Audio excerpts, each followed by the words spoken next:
அதியன் ராசிபலன் அன்பு நேயர்களுக்கு என் மனமார்ந்த வணக்கங்கள். இந்த வீடியோவை கடைசி வரை பார்த்து வீடியோவுக்கு லைக் செய்து உங்கள் ஆதரவை தாருங்கள்.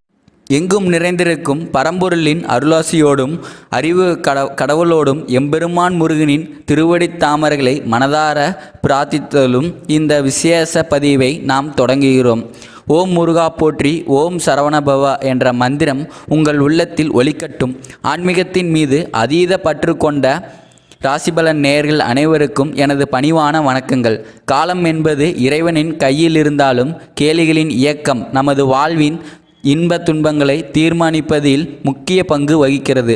அந்த வகையில் புதனின் ஆதிக்கத்தில் பிறந்த மிதுன ராசி அன்பர்களுக்கு நிகழ்விருக்கும் சுக்கிர பெயர்ச்சி எத்தகைய மாயாஜாலங்களை நிகழ்த்தப் போகிறது என்பதை இந்த தொகுப்பில் விரிவாக காண்போம்.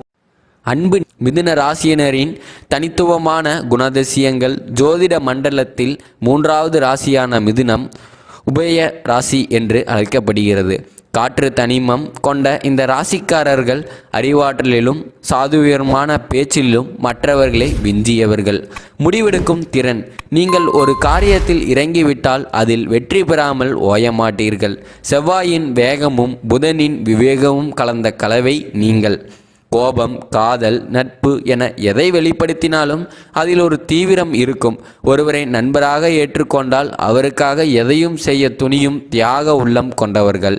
உங்கள் மனதில் என்ன ஓடுகிறது என்பதை ஒருபோதும் வெளியில் காட்டிக்கொள்ள மாட்டீர்கள்.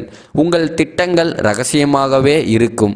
அது வெற்றியில் முடியும் போதுதான் உலகிற்கே தெரியும். கண்ணீரும் மாற்றமும். ஏங்கம்மா இவ்வளவு சொல்கிறீங்களே, ஆனால் நாங்கள் படுற கஷ்டம் எங்களுக்கு தானே தெரியும் என்று நீங்கள் கேட்பது என் காதுகளில் விழுகிறது. கடந்த காலங்களில் நீங்கள் சந்தித்த துரோகங்களும் உழைப்புக்கு கிடைக்காத அங்கீகாரம் உங்களை நிலைக்குலையே செய்திருக்கலாம். உறவுகளே உங்களை உதாரணப்படுத்திய காலங்கள் உண்டு. ஆனால் இதோ மாற்றம் தொடங்கிவிட்டது. ஜோதிட ரீதியாக சனி பகவான் உங்கள் ராசிக்கு 9ஆம் வீடான பாக்கியஸ்தானத்திலிருந்து 10ஆம் வீடான கர்மஸ்தானத்திற்கு அடியெடுத்து வைக்கிறார். இது உங்கள் வாழ்க்கையில் கௌரவம், பதவி மற்றும் பொருளாதார நிலையில் ஒரு மாபெரும் புரட்சியை ஏற்படுத்த போகிறது. கிரகங்களின் சஞ்சாரம் ஜோதிட விளக்கமும். இந்த காலகட்டத்தில் சனி பகவான் மட்டும் உங்களுக்கு பலன் தரப்போவதில்லை. மற்ற கிரகங்களின் பார்வையும் உங்கள் ராசியை செழுமைப்படுத்துகிறது. சனி பகவானின் 10ஆம் இட பிரவேசம்.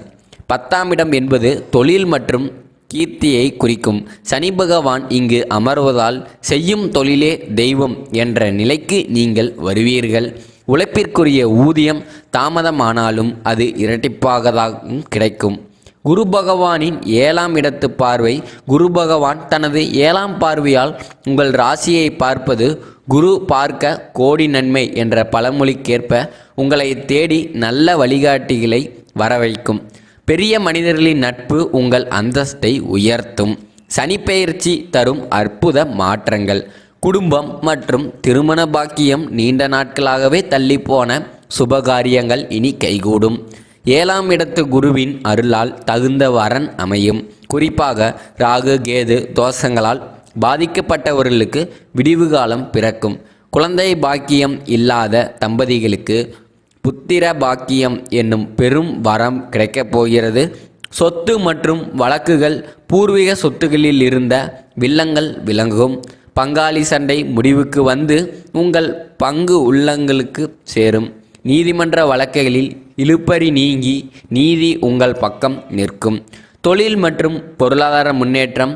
இதுவரை வேலையில் ஒரு நிலையற்ற தன்மை இருந்திருக்கலாம். இனி அந்த பயம் தேவையில்லை. கர்ம சனி உங்களுக்கு புதிய பொறுப்புகளை வழங்கப் போகிறார். அரசு வேலைக்காக காத்திருப்பவர்களுக்கு சாதகமான செய்திகள் வரும்.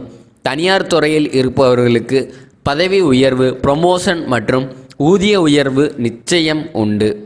ஆரோக்கியம் மற்றும் மனநிலை. 10ஆம் இடத்து சனி உங்களை எப்போதும் வேலையிலேயே மூழ்கி இருக்கச் செய்வார். இதனால் உடல் அசதி மற்றும் முதுகு தண்டுவடம் சார்ந்த உபாதைகள் வரலாம். உணவு முறை. வாயு தொல்லை தரும் உணவுகளை தவிர்ப்பது நல்லது. தியானம். புதனின் ஆதிக்கத்தால் உங்கள் மூளை எப்போதும் இயங்கிக் கொண்டே இருக்கும்.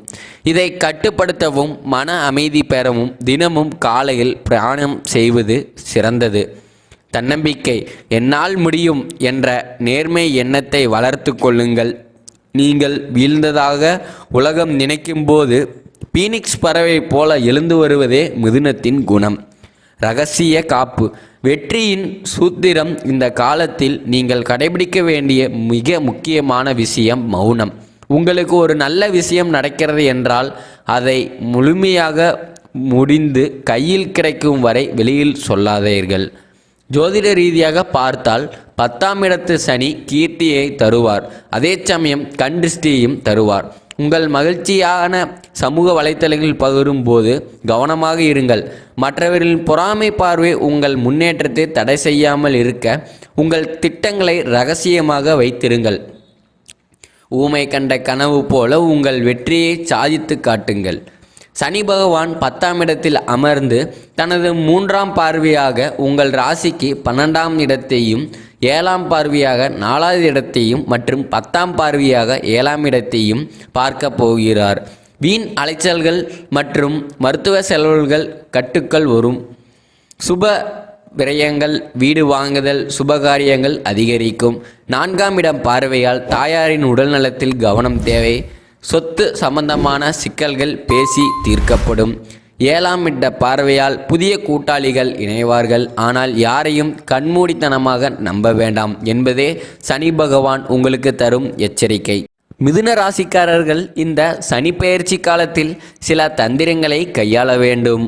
உங்களுக்கு பணம் வருகிறதோ மகிழ்ச்சி கிடைக்கிறதோ அதை உடனே சமூக வலைத்தளங்களிலோ அல்லது மற்றவர்களிடமோ தம்பட்டம் அடிக்காதீர்கள். கண் திருஷ்டி உங்களை எளிதில் பாதிக்கும். உங்களுக்கு ஒரு பெரிய பதவி கிடைக்கும்போது தலைக்கணம் வந்துவிடக்கூடாது. கீழ்ப்பணிந்து நடப்பதே உங்கள் பலத்தை அதிகரிக்கும். உங்கள் தவறை யாராவது சுட்டி காட்டினால் அதை விதமாக மாற்றாமல் நம்மக்கிட்டையும் பிழை இருக்கலாம் என்று உணர்ந்து திருத்திக் கொள்ளுங்கள். ஆன்மீக பரிகாரங்கள் மற்றும் வழிபாட்டு முறைகள். சனி பகவான் நீதியின் தேவன்.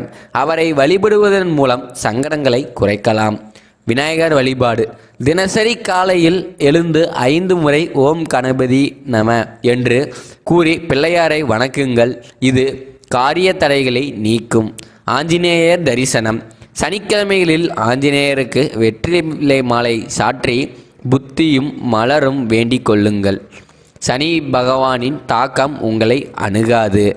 மகாவிஷ்ணு வழிபாடு. புதனின் அதிதேவதையான மகாவிஷ்ணு வழிபடுவது உங்கள் புத்திசாலித்தனத்தை தீட்டும். எளிய வாழ்வில் பரிகாரம். ஜோதிடத்தில் பரிகாரம் என்பது வெறும் பூஜை மட்டுமல்ல, அது சக உயிர்களுக்கு செய்யும் சேவையும் கூட. மிதுன ராசிக்காரர்கள் பின்வரும் எளிய காரியத்தை செய்து பாருங்கள். உங்கள் வசதிக்கேற்ப பார்வையற்ற குழந்தைகளுக்கு அல்லது மாற்றுத்திறனாளிகளுக்கு பேனா, பென்சில், நோட்டு புத்தகங்கள் அல்லது ஒருவேளை உணவை வழங்குங்கள். இது உங்கள் முன்வினை பயன்களை அளித்து வாழ்க்கையில் பெரும் திருப்பத்தை ஏற்படுத்தும். மிதுன ராசி அன்பர்களே, இனி உங்களுக்கு ஏறுமுகம்தான். சனியின் பெயர்ச்சி உங்களை சோதிக்க அல்ல, உங்களை செதுக்கவே வந்திருக்கிறது. துன்பங்கள் பனி போல விலகும், இன்பங்கள் மலை போல பொழியும். உங்கள் உழைப்பை கொடுங்கள், உயர்வை காலம் கொடுக்கும்.